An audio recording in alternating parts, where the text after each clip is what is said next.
हरियाणा के मुख्यमंत्री मनोहर लाल ने प्रदेश की जनता को संबोधित किया। अपने संबोधन में उन्होंने कहा कि विद्यालय, college, coaching centre, malls, cinema halls, gym, धार्मिक स्थल की गतिविधियों पर पूरी तरह से रोक रहेगी। इसके अलावा सभी दुकानें खुली रहेंगी, लेकिन इस दौरान सोशल डिस्टेंसिंग का खास तौर पर पालन करना होगा। वहीं सीएम मनोहर लाल ने कहा कि 10 साल की आयु से नीचे के बच्चे और 65 साल के ऊपर की आयु के वयोवृद्ध घर से बाहर ना निकलें। वहीं सीएम ने कहा कि रेड जोन में आवागमन की गतिविधियों पर रोक रहेगी।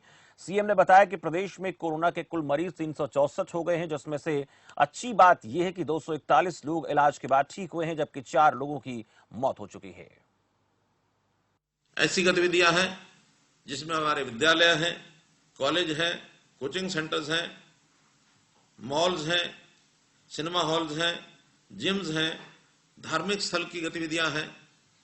इन सब स्थानों पर अभी रोक रहेगी। अन्यथा सब दुकानें, सब बाजार, ये सब खोलने के निर्देश दे दिए गए हैं। लेकिन इसमें भी सोशल डिस्टेंसिंग का मंत्र, ये हमको सबको ध्यान रखना है कि कहीं भी भीड़ नहीं लगानी है। इसका प्रशासन भी पूरा ध्यान रखेगा।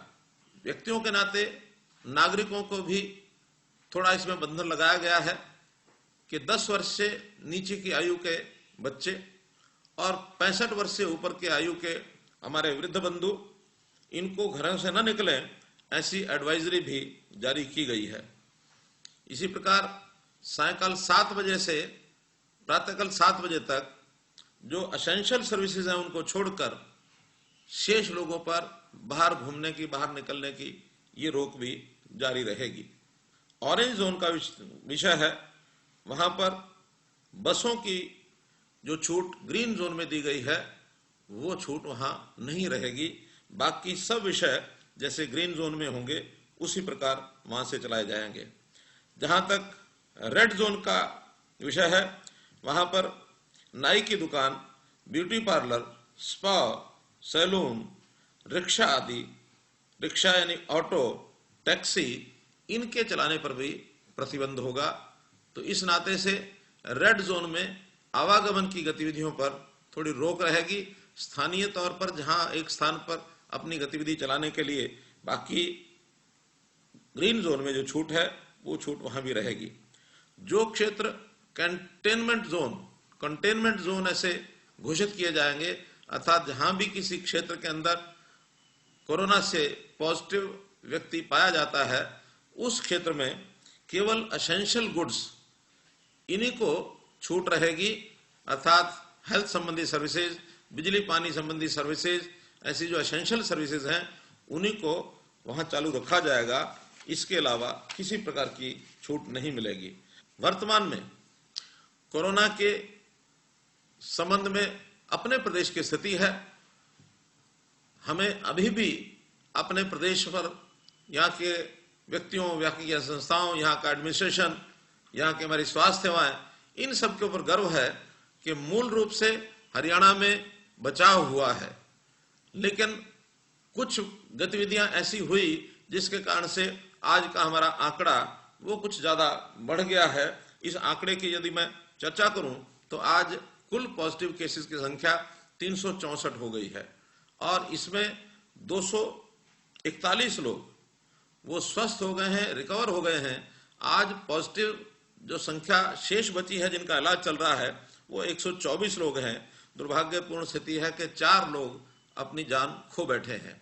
यदि आंकड़े देखे जाएंगे तो सरसों 4,02,000 मीट्रिक टन इसकी आवक हो चुकी है।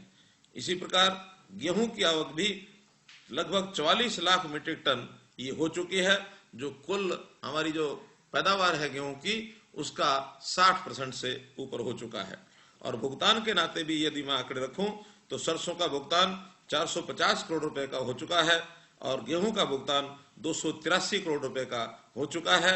और मैं समझता हूं कि हमने जो टारगेट तो अपना बहुत आगे का रखा था, 30 जून तक हम प्रोक्योरमेंट करेंगे, लेकिन मुझे लगता है जिस गति से प्रोक्योरमेंट हो रही है शायद ये 15 और 20 मई तक हम इसको पूरा कर ही लेंगे। तो हमारे कुछ विरोधी मित्रों ने, हमारे विपक्ष के मित्रों ने, खास करके उसमें कांग्रेस की हमारी अध्यक्ष शैलजा कुमारी और कांग्रेस के नेता रणदीप सुरजेवाला, इन्होंने उस विषय को जिस ढंग से आगे रखा है, बढ़ाया है, उसको सोच करके बहुत ही मन में कष्ट हुआ, ऐसा मैं कह सकता हूं। क्योंकि इतने छोटे विषय के ऊपर इतना आगे बढ़कर के कहना, यानी मात्र 80-82 करोड़ रुपए महीने का खर्च 10,000 करोड़ रुपए के खर्च में से अगर हमने बढ़ाया है, और उन्होंने कहा कि जैसे बहुत कुछ जनता से लूट लिया गया हो। उदाहरण दिया कि 44,000 करोड़ रुपया 6 साल का वैट ये आखिर कहां गया। मेरा कहना है कि 44,000 करोड़ रुपए का ही क्यों बात करते हैं। वो बात करते तो फिर हम 6 साल के अंदर टोटल बजट तो हमने 5 लाख करोड़ रुपए का खर्च कर दिया, और 5 लाख करोड़ रुपए और 44,000 करोड़ रुपए की बात एक छोटे छोटे 10 पैसे 20 पैसे के 15 पैसे के खर्च के ऊपर वो तुलना करने लग गए। आखिर तो ये हिसाब किताब उनको लेने का किसी प्रकार का कोई औचित्य बनता नहीं है।